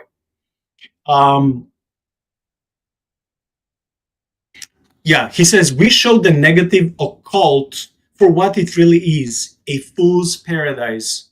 For those simply interested in the material who want to learn how to avoid spirit problems, knowledge of the subject isn't just power, but a weapon of protection. But beware, the demonic comes in many forms, Ed warns. Some far worse than those that we talked about tonight. And they end up with some of the chapter with some of the pictures of Ed and Lorraine and how they, how their story ends in the first chapter, at least when it comes to the Amityville. And this is where the story will stop for tonight. We have 15 chapters, so hey, we'll be covering this for a couple of months probably. Maybe not every Friday, because maybe we want to bring some diverse topics. But yes, So far, amazing story. So many crazy elements, so many horrific elements. What is your comment on what I've been reading in the last several minutes when it comes to the conclusion of the story, including those elements that they told later when they were having a conference and the audience was asking? Yeah, one of the things that I think that I would probably clarify, and I think that Ed was probably speaking for the sake of simplicity, is that when you die, if if there is a ghost, it isn't you. You are, we know that a man is once to die and then the judgment, right? So you're going to go either to heaven or hell, or if there is this in between place that you have to go and reside. We're not sure how all that works out. We're not told. We just know that once you die, and then there's going to be the judgment.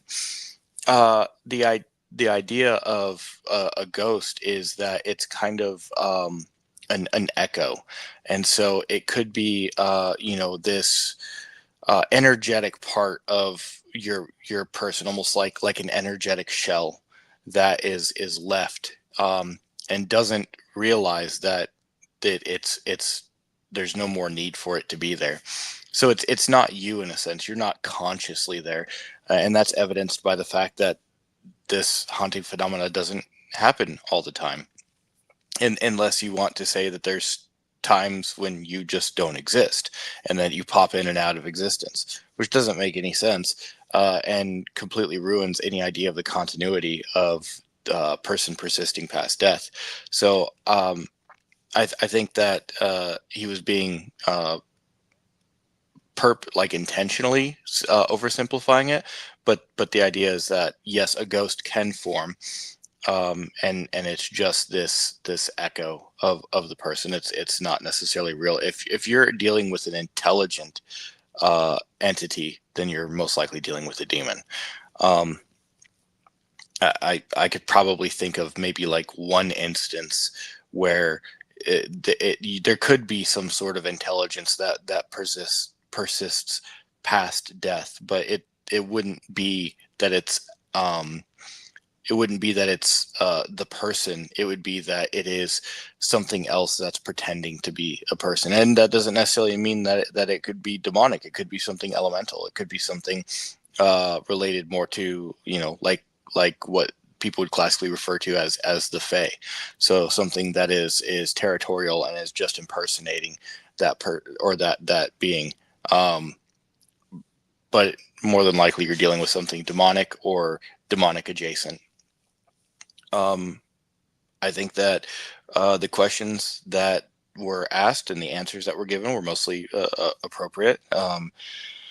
I wish that they hadn't have done the seance, but again, this was dealing at a time where even our government was dealing with conducting this kind of parapsychological research.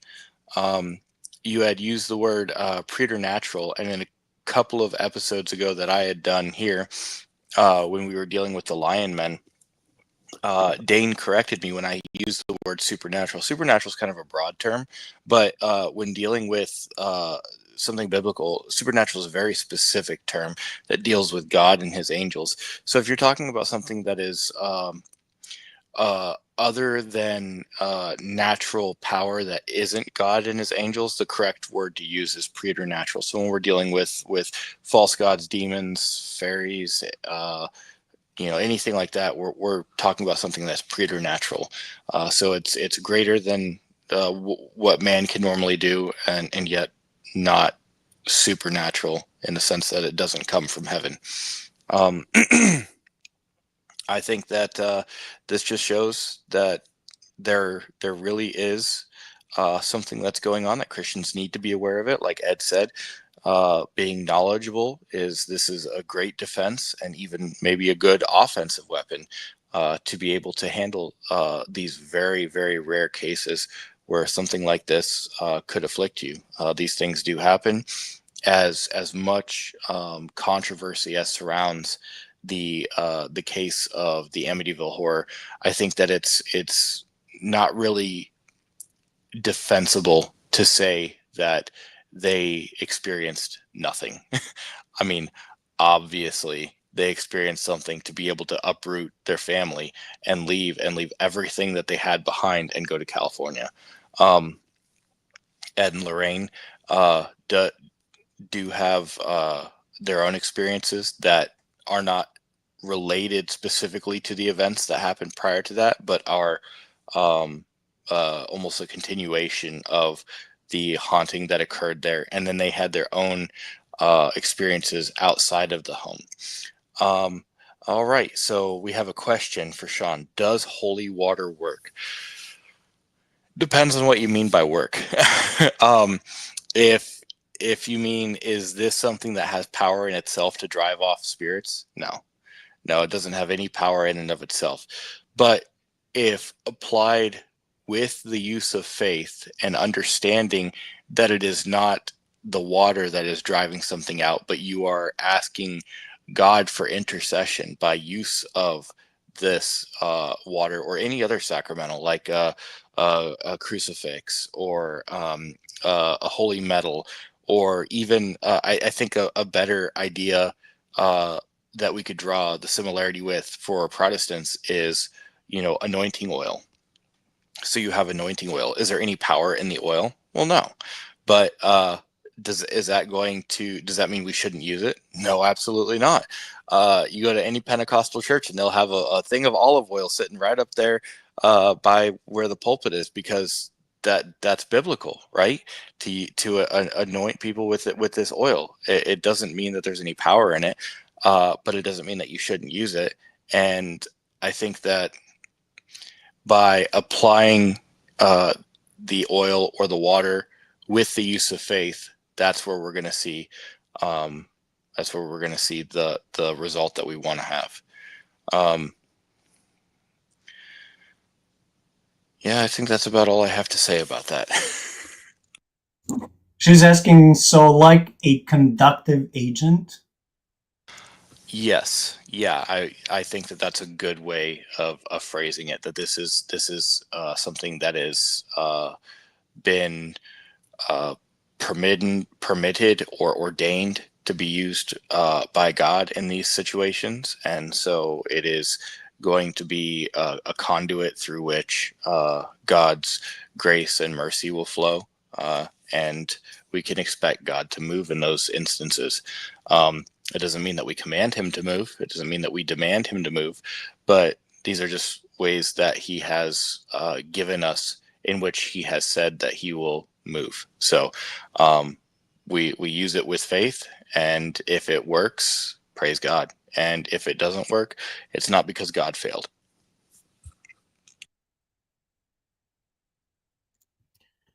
Well, thank you, Amber, for those good questions. Thank you, Shaun, for the answers. She's commenting. She said, "Well, same as the prophetic as a message bringer, conductive agent." Yes.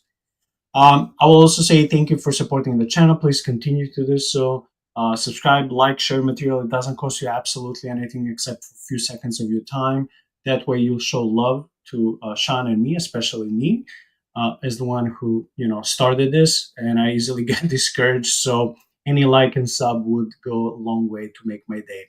That being said, in less than 48 hours, I will host a guest who wrote a book where he scholarly analyzed the book of Enoch. So we'll be speaking not when it comes to conspiracies and rumors and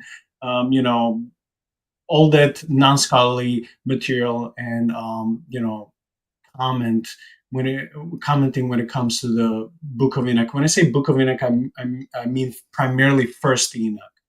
So we'll be having a new guest, Jerry, who graciously accepted. Well, he even offered to come on the podcast and speak about the material that he used in researching his book. He used tons of quotations. I think over 1,000 citations you can see in the margins. The book is phenomenal. I recommend it. I will include the link so you guys can buy it. But basically, I expect another phenomenal episode this Sunday night. Next Friday, PJ is coming back. We'll be assessing, instead of one game, we'll assess probably several shorter indie games because we didn't do any gaming session in a long time. Then Friday after that, Shaun will be back. We'll see if we'll continue with chapter 2 and 3 of the same book, The Demonologist, or maybe we'll take a break and do something else. And for the following Sunday, I forgot who is coming, but as always, we have prepared something good for you guys. That being said, be encouraged. God loves you. When you fall down, don't feel condemned. Don't hear the voices of people like I've been debating with people yesterday online who believe in this moral perfection when they use and abuse passages such as, well, Jesus told us to be perfect as God the Father is, so you be perfect. They forget the context when you go to Matthew 5 when it speaks of loving people, and then Jesus says, well, love, then be perfect like your Father is perfect. They misquote some passages where, they would say the apostles like John or Paul would say, people who sin are of the devil. I'm basically paraphrasing, like the one who is saved, does not sin. They don't pay attention to the grammar. They don't pay attention. They don't make difference if someone sinning but wrestling with sin, hating the sin, versus someone who doesn't care, has a cold heart, and this is a continuous present tense. Someone is continuing sinning. So if you're dealing with people who are legalistic, forbidding you to do things, they're not clearly mentioned in the Bible as sin. If you're dealing with condemnation, self-condemnation, as I dealt many years in my life, just come to God, come boldly to the throne of grace, receive love, receive forgiveness, receive comfort, receive, may His Spirit and presence build you up again, rebuild you. May you find comfort. May your soul find rest to the shepherd of your soul. May you look up and see, like the psalmist did, and say, where's my help coming from? When you look up to that mountain, spiritual mountain, see God in His beauty. May He give you peace and restoration of your soul and relationship with Him. And that being said, be encouraged in your walk with God. Never give up. It doesn't matter how many times you fall. It matters how many times you get up. So be encouraged. May you find your way of serving God and loving Him more and understanding Him more, seeking Him more, and using your God-given gifts, such as we are trying to do this on this humble podcast, to go and serve God in different areas. It can be a spoken word, poetry, it can be worship, dance, it can be writing books, which is also my passion. I want to write books if I have more time. Go and do something for God and for people, and use your gifts to draw people, both believers and unbelievers, to God so you can glorify Him. This is our mission. This is our goal. May God bless you, and I'll see you Sunday evening. Thank you, Amber, for appreciating both Shaun and us and me, and for loving the background. This is something new. We've been using different backgrounds for every episode. I'm like, it's more colorful and more interesting than just using those several backgrounds that come with the StreamYard once when you open the account. So thanks for that. Anyway, God bless. See you Sunday. Take care.